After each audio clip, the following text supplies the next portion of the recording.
যুবক বলে, হুজুর হুসাইন তো জান্নাতের যুবকদের সরদার। জান্নাতে 4টি নহর আছে, দুধের নহর, শরাবের নহর, মদের নহর, আরেকটা হচ্ছে কাউসার। এতগুলো নহরের মালিক যদি হয়, আলী আসগরকে 1 ফোঁটা পানি দিতে পারলো না, আসলে কি মালিক? আমি বললাম জিব্বা টেনে ছিঁড়ে ফেলা হবে।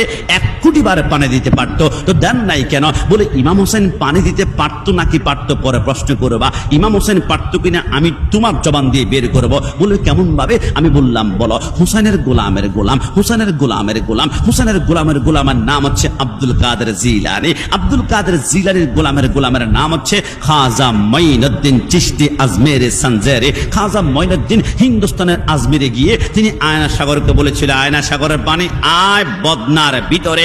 একটা নির্দেশ করার সাথে সাথে আয়না সাগরের পানি বদনার ভিতরে চলে আসলো। হুসাইনের একজন গোলাম যদি ডাক দেওয়ার কারণে আয়না সাগরের পানি বদনায় চলে আসে, কসম খোদার হুসাইন ডাক দিলে সমস্ত ফুরাতের পানি তাঁবুর ভিতরে এসে তারা কদমে চুমা খেত। কিন্তু হুসাইন কেন আনলো না? হুসাইন কেন? হুসাইন কেন? হুসাইন কেন? হুসাইন বলে একটি কারণে, আমি কেরামত দেখাই নাই। বলে কেন? বলে খাজা গরিবে নওয়াজকে জিজ্ঞেস করো।